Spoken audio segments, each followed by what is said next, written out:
My name is Mike Riley. I've been with Colorado UpLift for 40 years. Responded to an invitation to work with young people in the inner city. But I met Kent Hutchison, who had assembled a group of people.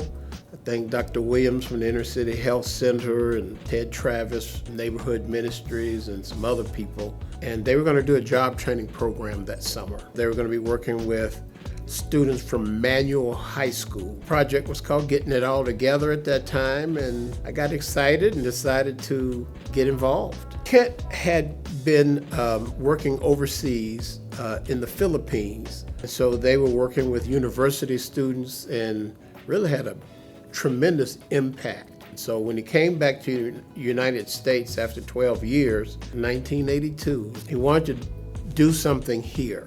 He worked with third world poverty, and even though the physical poverty wasn't quite the same, the psychological poverty was the same. The brokenness was real, and that they needed leadership and stuff like that in the community to work with youth.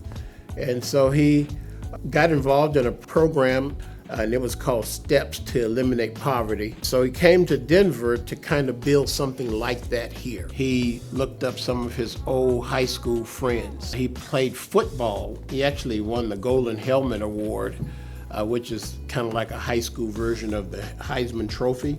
So he had all these friends he played sports with, and many of them had started businesses.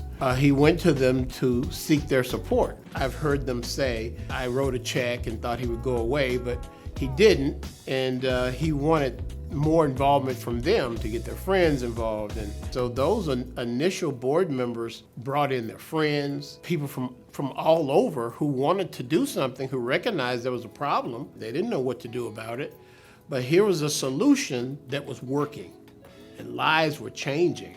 When Dr. Hutchison was looking for staff, background was working with third world poverty, and he found that working with nationals, training them and then developing them as leaders in their own country, their own culture, was stronger than just Americans going over there, staying for a couple of years and doing their thing and leaving.